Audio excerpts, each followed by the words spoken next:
आपके साथ कभी बुरा हो ही नहीं सकता है जब आपका दिमाग से अहंकार नाम का जो चीज़ है ये अगर मिट जाए। देखिए उसमें करना कुछ नहीं है, सिर्फ मेरा बात को समझना। आप जो सुबह ब्रश करते हैं या फिर चाय पीते हैं या फिर कॉफ़ी पीते हैं या फिर बिस्कुट, एक ही दुकान से आपने मंगाया है या ख़रीदा है।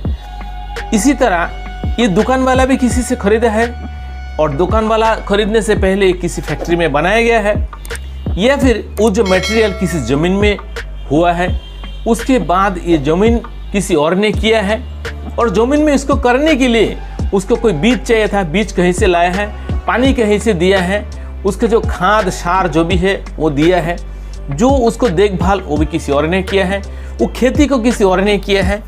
इसी तरह करते करते ये सारे प्रोसेस होके आपका घर तक आता है। उसके बाद आप उसको बना के खाते हैं। आपने इसको खाया या यूज़ किया, लेकिन ये बनाया किसी और ने। बात को समझिए। अब दोपहर को खाना है सेम इसी तरीके से आया है। आप घर में से कहीं बाहर जाते हो, चाहे गाड़ी में हो, टैक्सी में हो, हेलीकॉप्टर में हो, एरोप्लेन में हो, जिसके थ्रू से भी आप जाते हो, वो किसी और ने बनाया है और किसी और ने चला के आपको लेके गया है।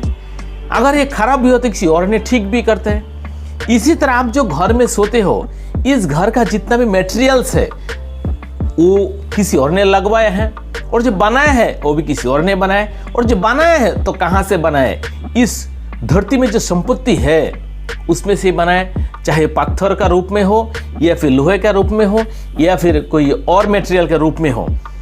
उस घर में बनाने में जो पानी लगा, इलेक्ट्रिसिटी लगा, वो भी इस प्रकृति ने ही दिया है।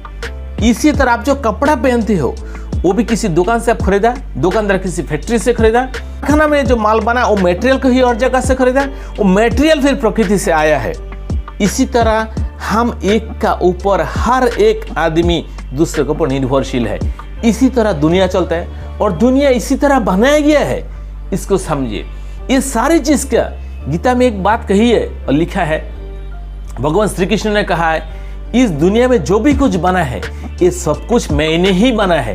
चाहे मनुष्य हो, ये शैतान हो या कुछ भी चीज हो आप जो देख रहे हो, सारे चीज का जड़ जो है भगवान ही है। उन्होंने ही सब कुछ बनाया। अब समझिए, ये सारे चीज किसी आदमी ने ही बनाया है। अब आदमी जब बनाया है कोई ना कोई, तो आदमी कैसे बनाया? आदमी को कौन बनाया? आदमी को फिर भगवान ने बनाया। हर प्राणी किसी न किसी माध्यम से तीव्र है, लेकिन उस जीव में, उस प्राणी में प्राण किसने दिया, आत्मा किसने दिया? वो भी भगवान ने दिए हैं। और ये सारे चीज को कन्वर्ट करने के लिए, ये सारी चीज को बनाने के लिए, ये सारे चीज को आपका घर तक पहुंचाने के लिए, आप तक पहुंचने लगे, क्या इस्तेमाल हुआ?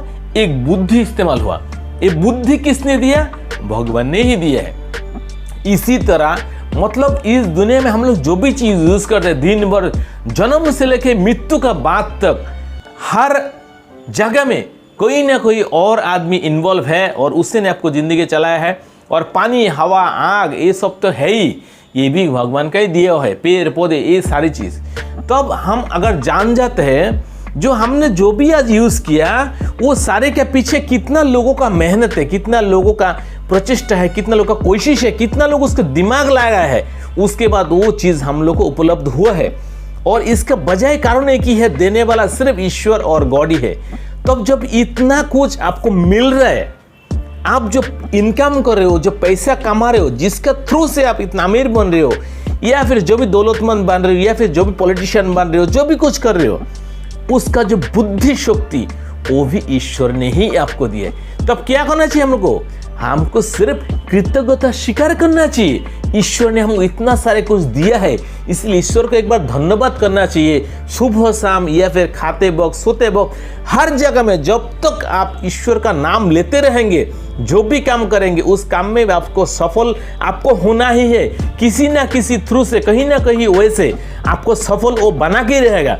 यही उनका धर्म है, यही उनका कर्म है। अगर नहीं होता, ये जो इतना सारे चीज इंसान कर रहे हैं, इंसान अपना शक्ति से कुछ नहीं करे, ये सारे बुद्धि का थ्रू से ही वो शक्ति को इस्तेमाल करके करे। और ये सारे शक्ति ये प्रकृति में दिया है और प्रकृति से हम खा पी के बड़ा होकर शरीर को मजबूत करके उसको काम को कर पा रहे। लेकिन उस काम तो गधा भी करता है, लेकिन उसमें बुद्धि शक्ति कम है, क्योंकि उसके अंदर इंसान का दिमाग नहीं है। लेकिन इंसान को भगवान का जैसे बनाया, क्योंकि भगवान का भी एक चित्र होता है, उसी तरह इंसान को भी उसी तरह बनाया गया। अंदर में जो दिमाग है वो भी भगवान के जैसे दिया, ताकि इंसान चाहे कुछ भी वो कर सकते हैं, लेकिन आप भला करेंगे, बुरा करेंगे, खराब करेंगे, किसी को नष्ट करेंगे, किसी को ऊपर चढ़ाएंगे, वो आपका ऊपर डिपेंड करता है। आपका 3 चीज काम करते हैं उसमें, आपका मन, आपका बुद्धि और आपका अहंकार। अगर आपका मन में सोचा कुछ अच्छा करने के लिए, तो आपका बुद्धि भी अच्छा ही उदय होगा और अच्छा करेंगे। और करने के बाद उसमें अहंकार मत कीजिए, क्योंकि आपने कुछ नहीं किया। बुद्धि भगवान ने दी है, और आपका अंदर मन में जो विचार आया वो भी भगवान ने ही आपको दिया है, तो भी आपका मन में वो विचार आया है, क्योंकि भगवान चाहता है आपका थ्रू से, आपके माध्यम से, आपका शरीर के माध्यम से ये चीज दुनिया में हो, आपका नाम हो। इसीलिए इंसान को कभी भी जीते जिए अहंकार करना ही नहीं चाहिए। इस चैनल में अगर आप पहली बार है और ये सारी बातों को अगर आज आपको अच्छी लगी, तो मुझे लगता नहीं आप बिना सब्सक्राइब करके, बिना लाइक करके, बिना कमेंट करके आप चले जाएंगे। दोस्तों, आपका जीवन बहुत खुशहाल रहे, सुखी से जीवन कटाए और हमेशा कृतज्ञ रहे सबका ऊपर। कोई जात पात कुछ नहीं, हर एक का अंदर में वही चीज है जो आपके अंदर में है, वही आत्मा है, और आत्मा ईश्वर का दिया हुआ दान है। ये शरीर, ये सारी चीज आपकी गुणों से बनता है, आपका विचार भावना से बनता है, लेकिन आत्मा जो है ईश्वर ने दी है, और ईश्वर सबके लिए एक जैसे है। ईश्वर का सारे हम संतान है, तो आप जिनको भी मदद करेंगे उनको सोचिए वो आपका भाई है या बहन है, क्योंकि उनको भी सृष्टि किया जिसी तरह आपको भी उसी तरह सृष्टि की। इसलिए उनको और आप में ईश्वर ने कोई भेद नहीं रखा है। अगर भेद आप करते हैं तो आप खुद करते हैं, उसके लिए जिम्मेदारी आप ही है। Thank you so much. इस मैसेज को जितना हो सकता है शेयर कीजिए।